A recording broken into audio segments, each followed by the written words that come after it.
2022년 2월 24일 이른 아침에 러시아가 우크라이나를 침공했죠. 그때 세계 지도자들이 전쟁이 일어나는 것을 막으려고 노력했지만요, 아무 소용이 없었고요. 그로 인해서 지금까지 온 세상이 전쟁으로 떠들썩하고 있어요. 제가 오랫동안 이 계시록을 연구하다 보니까요, 아마겟돈 전쟁에 대해서 깊은 관심을 갖게 되었는데요.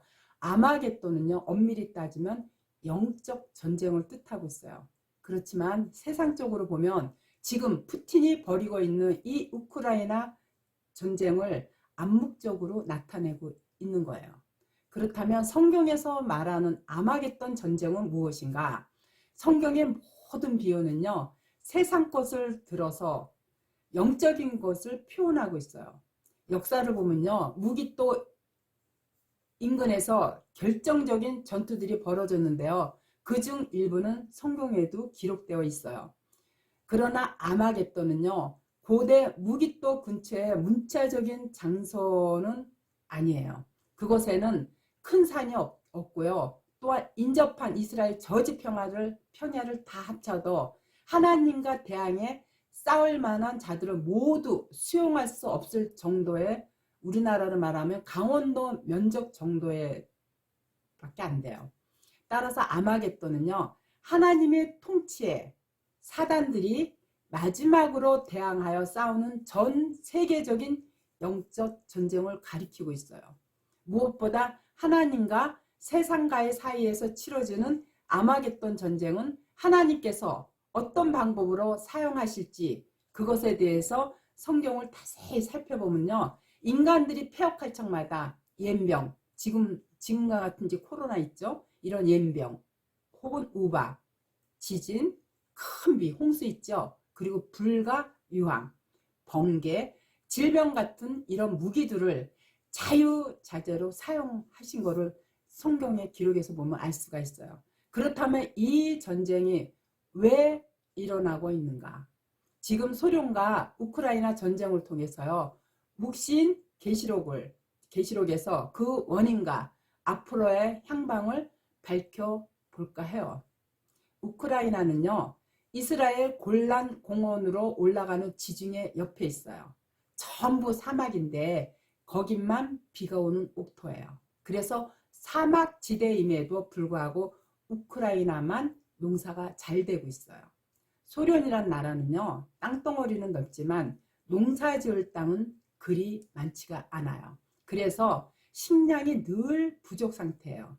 따라서 알래스카가 원래는 소련의 땅이었지만 미국한테 공물을 받고 팔아놓고 보니까 우크라이나 땅에 욕심이 생긴 거예요.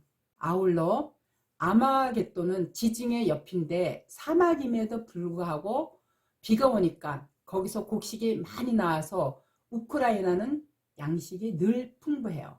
반면에 소련 땅은 크지만 먹을 것이 늘 부족한 상태다 보니 푸틴이 전쟁을 일으킨 거예요. 아울러 우크라이나 전쟁은 엄밀히 따지면 먹는 것 때문에, 다시 말해서 식량 때문에 일어난 식량 양식 전쟁이라고 할 수가 있어요. 그러니까 육적인 전쟁은 솔로몬 때부터 지금까지 먹는 것 때문에 일어나는 전쟁을 뜻하는 것이고요. 반면에 우리나라는 영적 전쟁으로 치열한 나라임을 뜻하고 있어요. 무엇보다 성경의 마지막 책인 계시록, 즉 이 묵시록은요, 그리스어로 아포칼리시스인데요, 이 말은 덮개를 덮다 라는 뜻으로서 하나님이 감추어진 미래의 비밀을 드러내어 보여준다는 그런 뜻이 있어요. 따라서 아마겟돈이란 말은요, 계시록 16장 10절에 새 영이 히브리음으로 아마겟돈이라 하는 곳으로 왕들을 모으더라, 이와 같이 딱 한 번 나와요.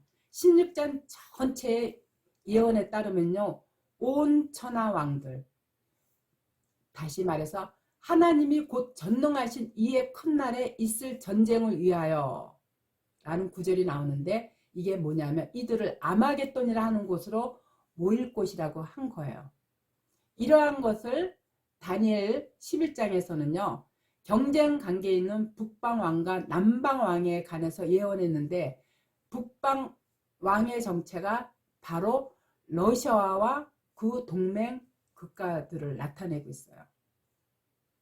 2022년 10월 8일 우크라이나의 그 젤렌스키 대통령이 BBC 뉴스 인터뷰에서 핵무기 사용에 따른 질문을 받았을 때 나는 우리가 아마겟돈을 겪게 될 수 있다.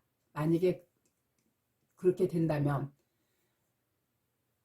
그렇지만 그렇게 되었을 때 지구 전체가 위험에 빠질 것이다. 이렇게 분명하게 말한 적이 있거든요. 그러나 푸틴은요. 2022년 10월 10일 이틀 전 그야말로 크림과 러시아를 연결하는 대교가 붕괴되는 것에 대한 보복으로다가요. 우크라이나 전역에 미사일 공격을 퍼부었어요. 그래서 무엇 때문에 갈수록 더 가격해져가는 전쟁을 준비하고 있는지 잠깐 얘기했지만 이 아포칼리시스의 묵시와 계시에 의해서 아마겟돈이라 하는 곳으로 왕들을 모았다는 이 다니엘서의 예언처럼요. 북방과 남방이 경쟁 관계로 치닫게 되는 연유에서 그야말로 푸틴이 갈수록 더 가격해져 가는 전쟁을 일으키고 있는 이유가 계시에 의해서라고 볼 수가 있어요. 반면에 한국 교회의 영적 전쟁은요. 계시록 16장 16절에 아마겟돈이라 하는 곳으로 왕들을 모으는데 여기서 성경에서의 왕은요. 오늘날 목사들을 지칭해요. 따라서 영적 전쟁은요. 개구리 같은 새 더러운 영으로 표현하고 있는데 그게 용의 입과 짐승의 입과 거짓 선지자의 입에서 치러진다고 얘기했어요. 그렇기 때문에 육적 전쟁은요. 지금 푸틴이 벌이고 있는 우크라이나 전쟁이라면요. 영적 전쟁은요. 말씀, 다시 말해서 교리 전쟁이에요. 그렇기 때문에 귀신이 곧 사단인데 귀신의 영가, 그 영이라는 거 바로 뭐냐? 거짓 교리예요. 귀신의 영들이 이적을 행하여서 온 천하, 임금 자체가 목사들이거든요. 목사들에게 가서 전능하신 하나님과의 전쟁을 선포하면서 동방이 뭐냐면 한국교회거든요. 동방의 왕, 목사들의 길을 예비하고 있다고 계시록에 이렇게 분명하게 나타내고 있어요. 아울러 한국교회의 이 영적 전쟁은요. 계시록 16장에 그대로 나타나 있어요. 지금 사단의 세력들이 666인데요. 그 666 자체가 바로 사람의 숫자고 그게 거짓 교리를 뜻하고 있어요. 거짓의 입에서 이 교리가 나오는데 바로 용의 입과 짐승의 입과 거짓 선지자의 입이라고 분명하게 밝혀 놓았거든요. 용의 입은요. 그동안 수없이 많은 사단들의 세력들이 한국 교회에 가득 차 있지만요. 그 중에 특히 사령장 문영의 공작, 다시 말해서 주작인 신천지의 이만희를 나타내고 있어요. 그래서 우리나라가 유독 이 신천지야 이 교회들이 서로 자기 교리가 맞다고 이렇게 다투고 있는 게 바로 이게 영적 전쟁을 뜻하고 있어요. 오늘날 우리 한국 교회들이 신천지 때문에 몸살을 앓고 있죠. 어딜 가나 보면은 현관 앞에 개천지 조심하라고 나와 있는데 왜 이런 현상들이 일어나는가? 교회들이 성경을 너무 모르니까 하나님 말씀에다가 육신의 생각을 전하니까 목사들 자체도 성경을 이해하지 못하니까 그 밑에 교회들은 더욱더 성경을 문자적으로만 해석하니까 윤리적, 도덕적 그리고 사회법으로 풀이하니까 이 성경 많이 하고 주일 예배 철두철미하게 지키고 11조 열심히 내면 그게 곧 하나님을 온전히 믿는 걸로 착각하고 있기 때문에 바로 신천지에서 거짓 교리 가지고 교회들한테 깨웠을 때 이 교회들이 그 뜻을 성경의 뜻을 진리를 제대로 파악하지 못하니까 글로 다 넘어가는 거예요. 이 또한 다 계시록에 나타나 있듯이 사단을 들어서 교회들을 심판하시는 가정에서 우리나라가 유독 영적 전쟁을 많이 치르는 이유가 바로 이러한 연유에서요. 제가 다음에는 우리나라의 이단의 실체라든가 그리고 또 계시록 18장에 나타난 많은 무리에 앉아있는 음녀, 그것이 무엇인가? 그게 바로 통일교회 한학자 그 교주를 나타내는데요. 제가 다음 시간에는 그 부분에 대해서 좀 더 집중적으로 여러분들한테 전할까 합니다.